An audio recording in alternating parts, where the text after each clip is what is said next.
The NBA did such a good job promoting this game. I never thought there'd be so much hype around the first overall pick facing off against the 55th overall pick.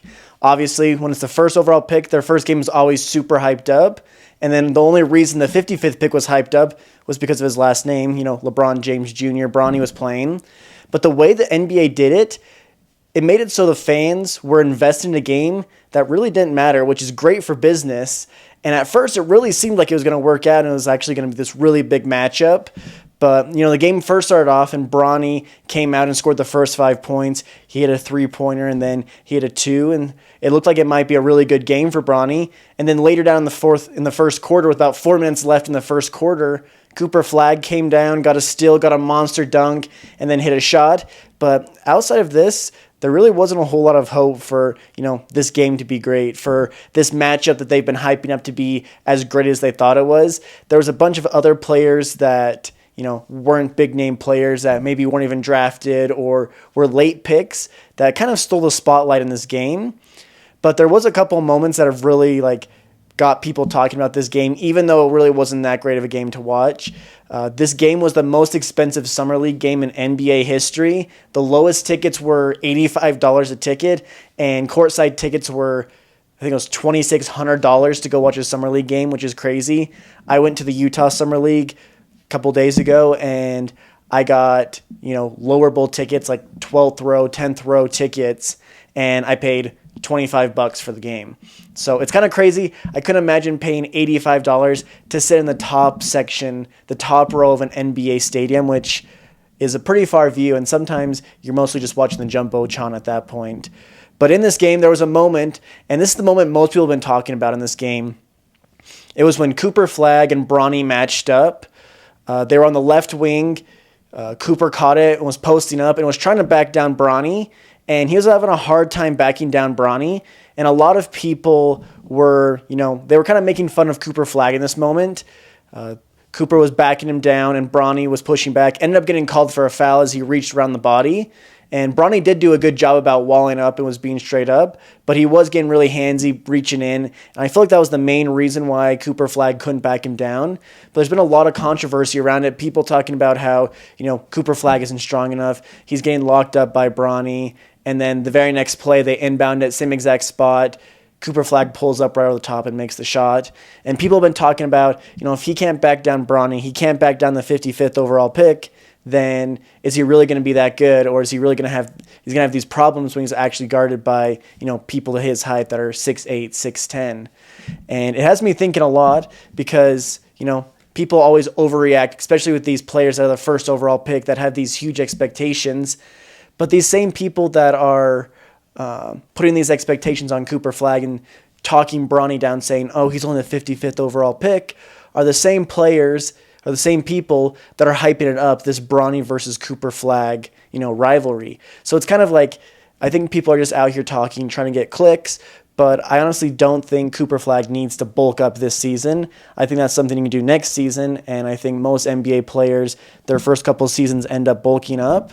But Cooper Flagg doesn't even worry about that. It's not like he's like a Chet Holmgren where he's coming in and he looks anorexic and bone skinny. Shout out to him just for getting his extension. Might talk about that in another video.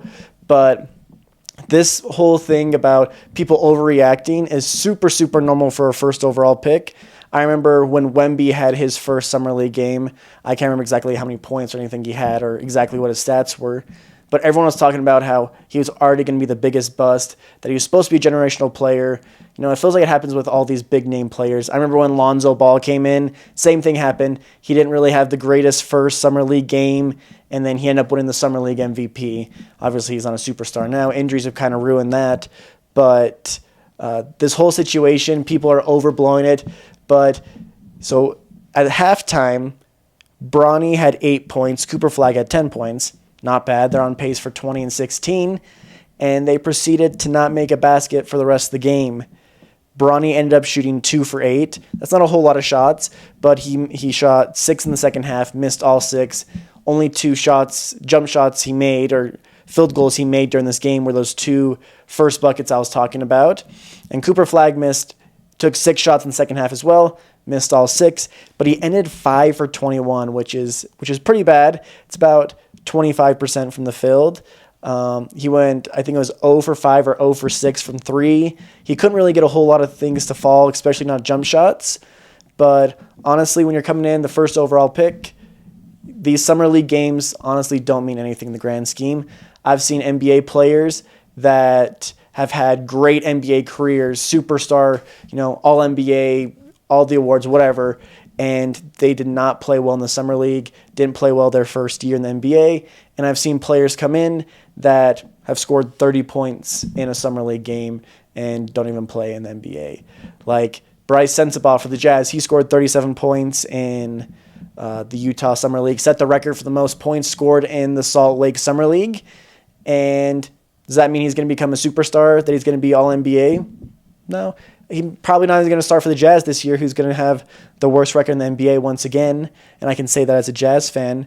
But people just need to stop overreacting about, these players that have all these expectations.